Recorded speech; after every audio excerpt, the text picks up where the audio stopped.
Welcome to episode 67 of the MotorMarvel Podcast. Fully sick, Sal. Fully to bully. Sick. Now, we weren't here last week because I was on holidays. Oh, that was the best week of my life. And a well-deserved break. I don't know about deserved. Oh, it was well-deserved, please. Sure. And I'm happy to be back. Welcome back. All right, so we're back. I kept working while I was up there because I did the Ford Everest Tremor review. You did? Yes. So I had that full review while I was on holidays. What did you think? Fantastic 4x4. Yeah. Honestly, just giving a recap. If you haven't watched the video yet, go to the link in our caption and watch it. It's a quick review because I was on holidays. 2, we've already done a Ford Everest. Yeah. So the only differences was the off-roading mods that have been done to this car to make it a bit more of a specialist, which I talk about and I make sure that I cover that for you guys so you know the difference between that to a standard Everest. But everything else is practically Same.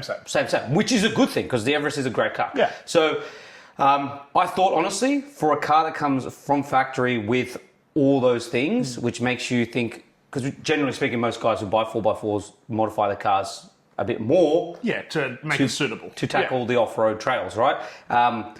This thing is pretty much done. You don't have to do anything. It's crazy. Like, I know it has... They look cool too. It looks cool. And I know it had a few other optional extras to it. It was pretty much kitted out completely, but it looks the part and it just does everything you'd expect it to do. And the biggest thing which was crazy for me, Nick, who was driving this Tremor, was that I was expecting it to be a bit more rougher on road because... What do you mean? When you say rougher, like stiffer? A bit more stiff, firm, because one has a bull bar, 2, it has the Bilstein suspension, it's got a lift kit, it's been built to go off-road. Yeah. But surprisingly, it was very comfortable. Because you would have done a bit of highway driving. Heaps of highway driving. And so honestly, no different to the Platinum. Okay, that's awesome. You know what I mean? So, hat off to them. It was a great car. So if you're looking for pretty much one of the ultimate 4x4s... kind of is, isn't it? Because straight out of the factory. It's like a family mobile. So you can put everyone in, you can load it up, kids... School runs, soccer runs, and then if you want to go off-road, man, it's done. Yeah. And it's got a very powerful V6 turbo diesel. Like, anyways, go to the link. Ticks all the boxes. Yeah, ticks all the boxes. So I cover it all in that. It's a great car. I really did enjoy having it. Do you want to thank our sponsors? Yes, so thank our sponsors, Hard Hat Watches, Kimbo, and Only Cars, and obviously all of our partners. So Benzin, Sydney Premium Detailing, Auto House Hamilton, and obviously CrossFit 168, and many more partners to come. Yes. Yeah. We have a few things in the works, so just keep an eye out. Stay tuned. But let's get on to the podcast because I want to cover a very specific car that has been released. It's the Audi RS5. It's been all over the internet so far. I really like the RS5 as a car. Always have. Same. When it first came out, I always thought it was a really cool car. I remember I went on an Audi drive day and they threw us the keys to all the different Audis and whatnot. Yeah. And I came out liking the RS5 the most. Yeah. Out of all the different cars. I just was like, this thing is mad. It sounded good. It went good. Yeah. Good platform. So, the next gen RS5 is set to have, instead of a V8, a V6 twin turbo plug-in hybrid, a 2.9 litre V6, which is a small V6. Now, a lot of people are pretty much, angry about this. They're livid. They are on fire about this. Now, really? I'm not against that at all. What I am against is the fact that, have you heard this thing? I haven't. It's not that the note itself is bad by any means. It's just the fact that it just blends in with the rest of the crowd at the moment. It pops, it bangs, it carries on, and it's loud for the sake of being loud. It just doesn't have the same soul that the V8 had. Yeah, and I think that's probably the reason why most people get disappointed when they go from a V8 down to a V6, is a lot of people go, well, this is not going to sound the same. Yeah. And the people who do the V6 as well and make them sound good are the ones we like. Yeah. I think that's probably the It's not that the numbers don't stack up in this thing. 470 kilowatts, 825 newton meters of torque, 0 to 100 in 3.6 seconds. Now, it will be a phenomenal car. It will drive so well. 2.4 tons, Sal. Yeah, but see, this is the thing. A lot of people keep complaining about plug-in hybrids being so heavy and blah, blah, blah. It's kind of heavy. Okay, the new M5, it's heavy, but how good is it? Yeah, but it's heavy. But it doesn't... If the as long as they get the manufacturer balance right. gets the balance right, which they did with the M5, and Audi does this with the RS5, which I'm sure they will, it's just the Note. Now, going back to the Note, I don't think it's Audi's fault. As we know, Europe has one of the most stringent, brutal emissions laws in all the world. Yeah. And I think if you had to put an aftermarket exhaust on it and do all that, I think it would sound really good. So I'm not going to, just go, well, I don't like it. I'm going to give it a chance. Look, BMW is still bringing out 6s that have got nice sounding engines. Yeah, it's true, but who knows, Nick? So why can't Audi do it? But with latest things, and we know that things are changing. I think Audi's just doing a poor job of that, to be fair. You really think so? Yeah, BMW's crushing it. Yeah. They've got the same regulations, the same restrictions. Why can't Audi do it? Why does Audi got to make it sound like shit? I think it's a good-looking car, but yeah, so do I. I honestly think it's a good-looking car. Audi's, look, to be fair, between you and me, we both agree on this. Audi know how to make a nice-looking car. They do. I think they do. They don't make bad-looking cars. I always think their styling's quite good. And what they've done here with the new RS5, it looks fat. Yep. I love that rear end. I love the big oval exhaust traditionally on all RS6 cars. RS cars. But yeah, and then the diffuser. It's a very aggressive-looking car, and the tech is crazy. Look at the wagon. It's a beautiful looking wagon. Yeah, I didn't know they're doing a wagon. RS5 wagon. Yeah. Now, the thing is, a lot of people are saying it might dethrone the M3. I don't think so. Look, it's good. It's good. And ain't dethroning the M3 Touring. I'm sorry. I think that's impossible. I'm sorry. When I saw that, I was just like, wait a second.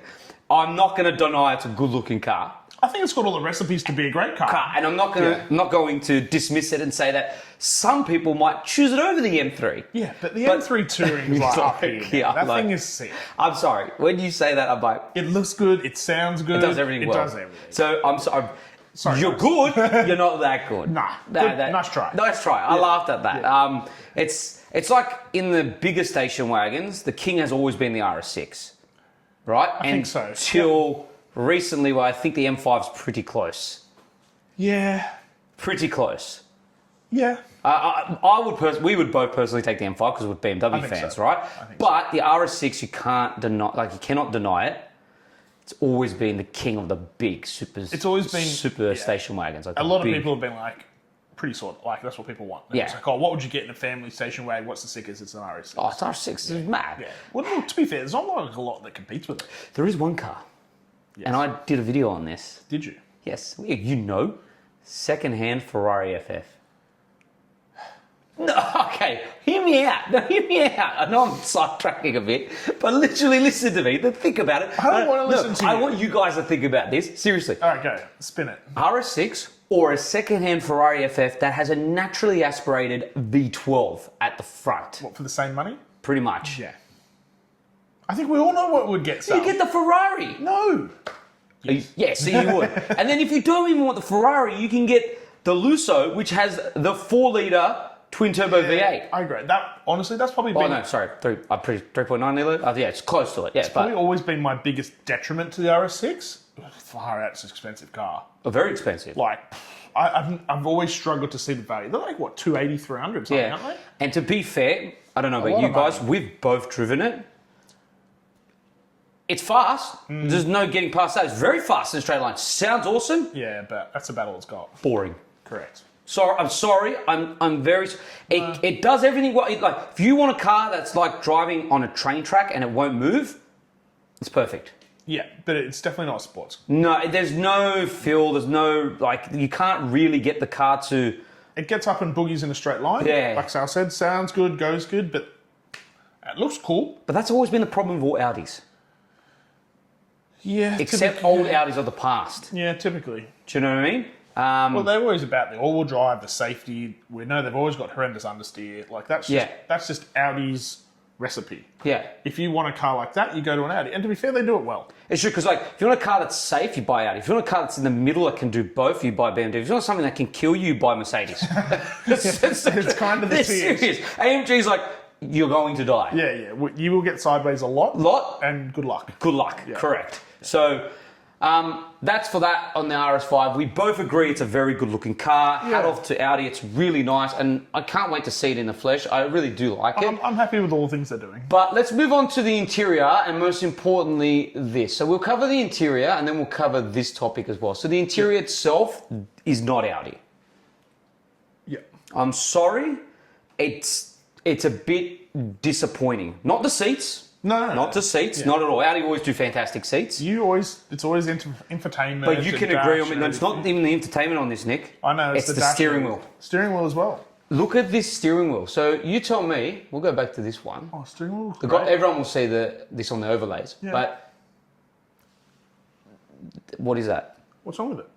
Look how big the centerpiece is. Yeah. Look how the steering wheel looks. It doesn't look. It looks meh. I don't have a problem with it. No, I'm very disappointed with that steering wheel. It's there's too many sharp angles. It's more hexagonal than circle. I'm not the biggest fan. Okay, I don't have a problem with it. I actually don't mind it at all. And the biggest problem I have is the infotainment screen and the other screen and all the screens. And the fact of the matter now, we've got ourselves a passenger. Audi wants to make you guys pay extra for infotainment themes. Yeah. You've just spent over $200,000 on a car. And you got to spend money on a theme. On a theme. I'm sorry. It's a bit... Yeah. I don't know what they're doing here. So they've got some thought process, obviously. They're trying to ongoing monetize something. Yeah. So I did want to cover this because it's a bit annoying. I don't know. It's only in cars apparently in the United States at the moment. Yeah, but they're going to bring it across everything. They'll probably bring it across everything. Look, the thing is with this new RS5, I will say this, it looks great on the outside. I think it will perform very well. Okay, I think it'll do what Audi does best, which we've said is keeps you safe and makes you enjoy the car a lot. But I'm not happy with the interior. I think it's pretty standard for a modern car in this era. Yeah, but BMW's not doing that. They've still got a lot of screens. Yeah, but not that many. Look at my M2 I had. Yeah. It's still full digital into another full. It's still one big screen. I'm not okay with that. I'm okay with that. I am now okay. He's okay with No. I can kind of get. I still don't like it, but I'm okay with a screen for your infotainment and screen for your digital driver's display. But then physical knobs and buttons and a few press like. Isn't that what they got? No, this is I just 3 screens is just there's no need for that. Like it just. There is no need. It's so the passenger can do stuff. No, bro. It is. In a standard Audi, 100% I agree with. This thing, it's anything that has the high-tier sport branding on it should not have that. I get it. Because your passengers shouldn't be on the screen. They should be holding onto the seat, clenching for dear life. Yeah, but where can you even drive a car like that? No, but that's the point of these cars. Like, I don't see... You are the very reasoning old school, for that. You are very old school. I get it. Why? Mate, I'd have fun on that if I was a passenger. I'd be like, ooh, I can do the things and I can change the stuff. I'd like that. It's a bit of tech. I wish someone brought out a car with no digital displays. None. I know. No radio, no digital displays, nothing. Just air conditioning, your analog dials, and maybe electric seats. Maybe. You don't really need it, but maybe. Just for a bit of convenience. You're very old school. That's a car. That's what a car is. Yeah, but and we're designing cars now for the new generation, Sal. Boring. He's stuck in the past. Stuck in the past. Anyways, we like the new RS5. Right. I'm not the biggest fan of the interior. Let's move on.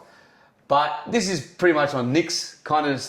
You like this? This is more tech. It's Pokemon. They're adding Pokemon into cars. So Hyundai now, you can have Pokemon-themed interior. That is so Korean. I love it. I love it. But I don't like tech, but I love when car manufacturers, really embody what their culture's about. Yeah. And like I would never buy this car. I would never do that to my car, but I love it when people do it to their car because, again, it's like back in the day when people modded their cars and it resembled their personalities. Correct. This is a personality style, right? Yeah. You buy this car and you're like, oh, sick, Pokemon, done. I want that. So I get it. Again, it's not our personal taste, but it's giving people the ability to personalize a car. Yeah. around a theme they like. And Pokemon is massive. Yeah, Pokemon is ginormous. You're potentially hitting a lot of people here who will think this is awesome. It is pretty cool. And I like, who else would have done it like this? It's only Hyundai. Only Hyundai will do it. But that is cool. Like, all your themes change, that's mad. Yeah. You got Pokemon. Pokemon? Yeah, I was going to say Pikachu. And look, you got all the lightning around all the stuff. You know what would be really cool is like when you accelerate, it goes Pikachu. Yeah, and then it goes got all lightning and shit. That would be mad. They probably can. But anyway, yeah, it's cool. That's about it on that one. So let's move on. All right, let's move on to Toyota and Subaru are saving the manual, but wait. Yeah, it's like a simulated manual. Simulated for EVs. Yeah, I want could be cool. It could be cool. It could be cool, but I don't think there is a need for this. I really don't. They're probably not going to be able to. Well, they're going to put a fake clutch in, or are you going to just be able to drive and go through gears like you want to, like a? Well, let's look at the market of EVs at the moment, right? And the target audience. The target audience of EVs, 90% aren't enthusiasts. No. I would say more than that, right? Yeah. They don't care about this. Probably. Then if you're trying to get enthusiasts into EVs, I'm sorry, it's never going to happen. I think it's going to take a lot for it to happen.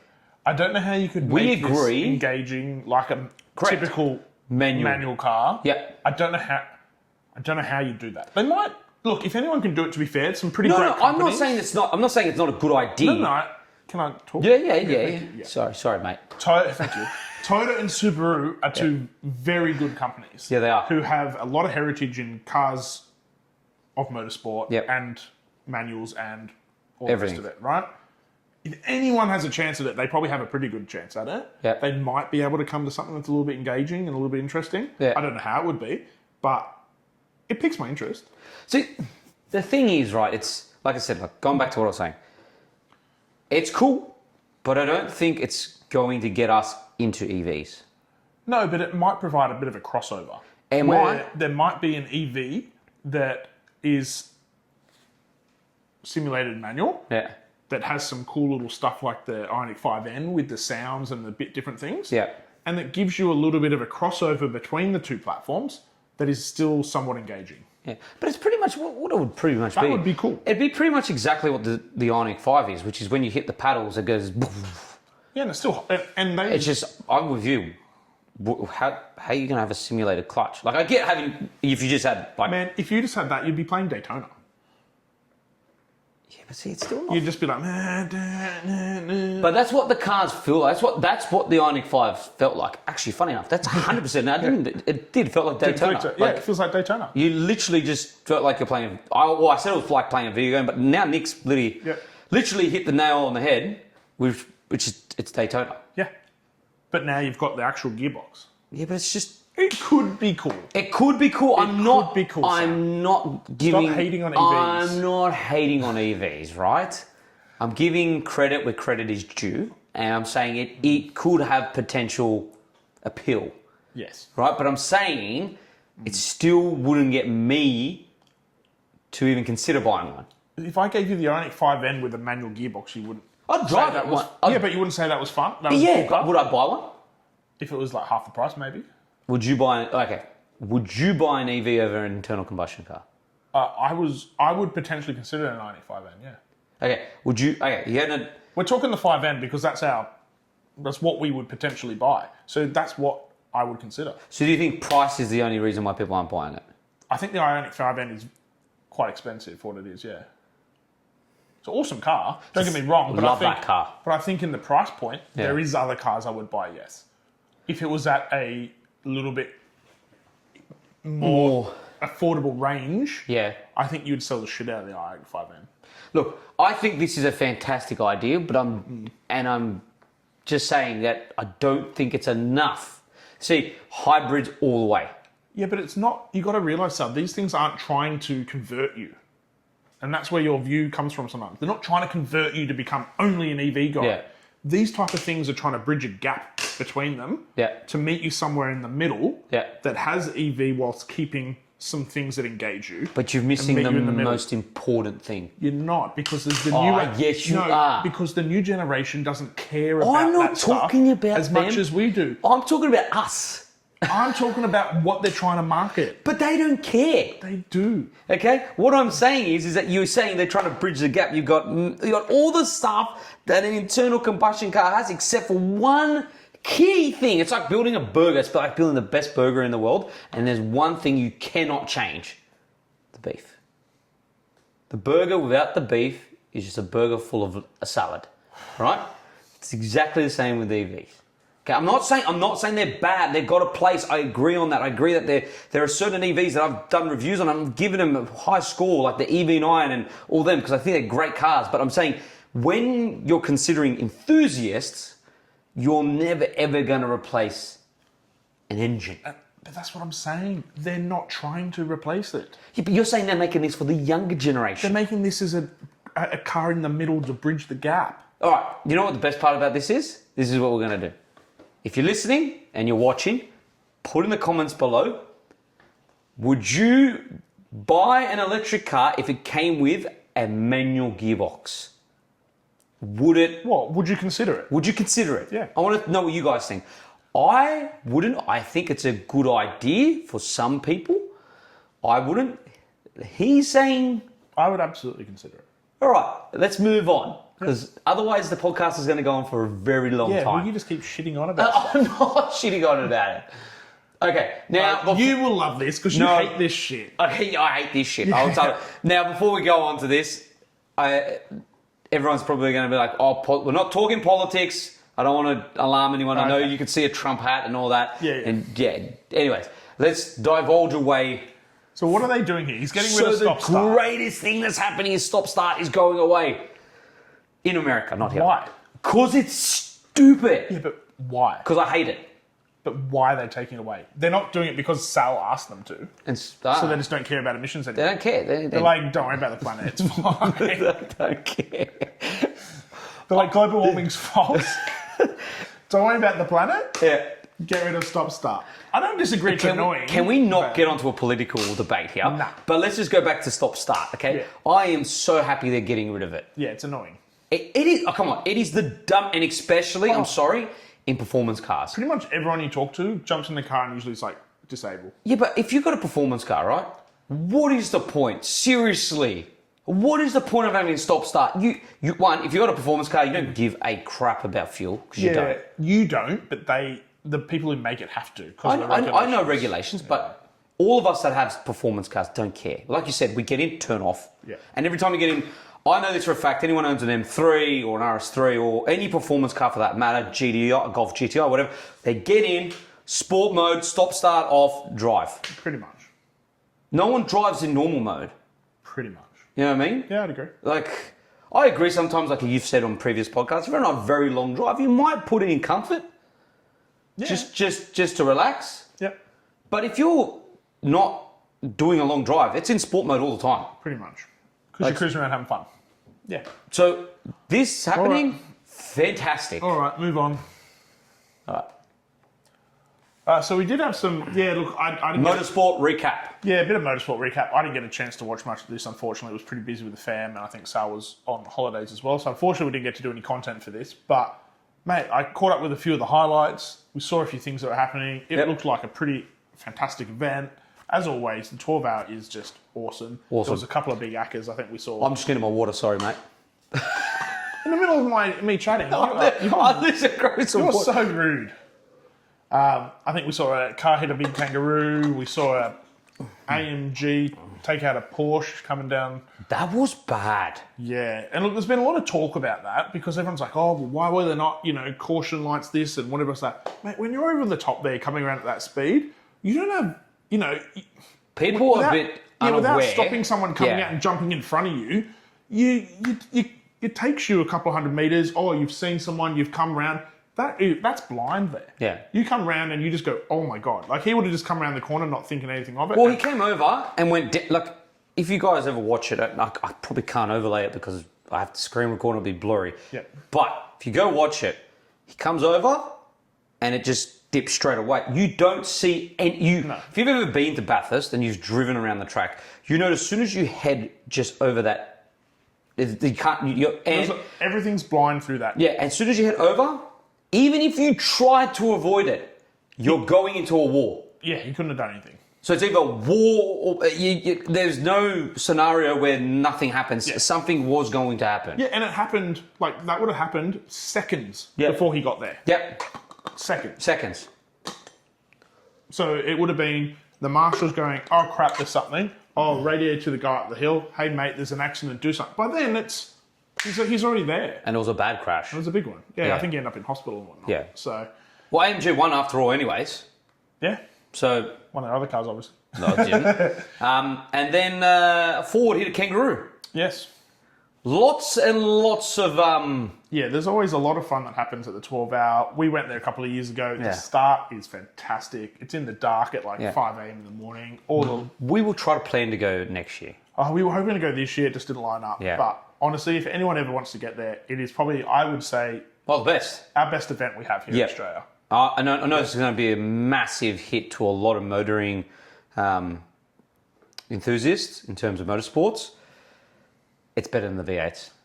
Sal said it, not me. I'm sorry. I'm not saying the V8 is bad. I like the V8. It's historic. It's got everything like this.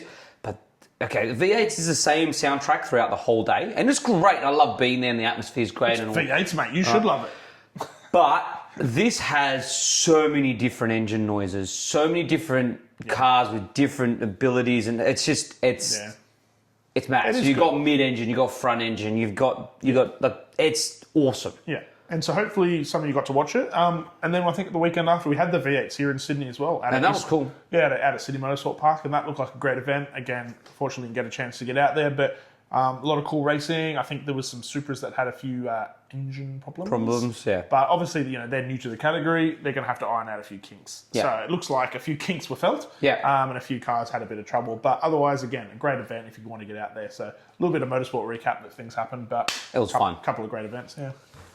All right, what do we got next? We talked about that. So really, we're just going to talk about what we've got coming up. Okay, so this is getting filmed on the Thursday before the weekend. So, yeah, you guys are seeing this on a Wednesday, so we've already been at the event, which we're probably going to post things throughout the week. So I'm just going to say now, stay tuned to Instagram, TikTok, and obviously our YouTube channel, because we are doing a full vlog of the event itself. And what are we going to, Nick? Concours d'Elegance. D'Elegance. It's a phenomenal event. It happens every single year in Sydney. I think you went last year? The year before. So I haven't been, so I'm really looking forward to it because Sal honestly didn't stop raving about it when he went the first time. It's like cars and coffee on steroids. Yeah, and some ridiculous cars, isn't it? Yeah, there's the cars there are some cars that show up, cars that you only see once in a lifetime. Yeah. And they're beautiful, pretty special, elegant. And we've got a list of the cars that are going, and there's a few of big cars. So you've got a McLaren Senna that was going to be there. Yep. You've got a Ford GT. There's the Ford HO, historic to Australia. And so many other great cars. Yeah. Like there are so many Rolls Royces, Ferraris, Porsches. It's going to be awesome. You know anything I'm worried about, Sal? I think we're meant to get a little bit of rain. Thank God it's indoors because it's in the big shed. We should hopefully be all right. So we'll be all right. We'll just get wet getting there. Yeah, look, it's a great day. If you ever have a chance to go to it, please do so. Trust me, it is a phenomenal event. The people who hold the event do such a great job. The food's great. The atmosphere's great. It's just everyone that loves cars and is passionate about cars is there to share with every other enthusiast the history and what makes cars so great and where everything started, pretty much. 100%. Do you know what I mean? So we cannot wait to go and stay tuned because we've got the full vlog. We might be interviewing a few people as well. So bit of cool content. Cool content. That's about it, I reckon. I think that is about it. Yeah, so that's about it, guys, for today's podcast. Thank you so much for watching. Don't forget to hit the bell icon so you don't miss another time we make an upload like this, and like and subscribe. And if you're new to the channel, get some other friends to join the channel because we are giving away the hard hat watch. Big rig hard hat watch. Once you want to be in the entry for this, guys, because this thing is 4,000 subscribers. Now we're only about 1,100 away from it. We're getting there pretty quickly. But with your help, we'll get there even quicker. Yep. And who knows, we might hold another giveaway once we hit 4,000. Keep an eye. But yeah, thank you so much for watching. We'll catch you on another episode of the MotorMarvel Podcast.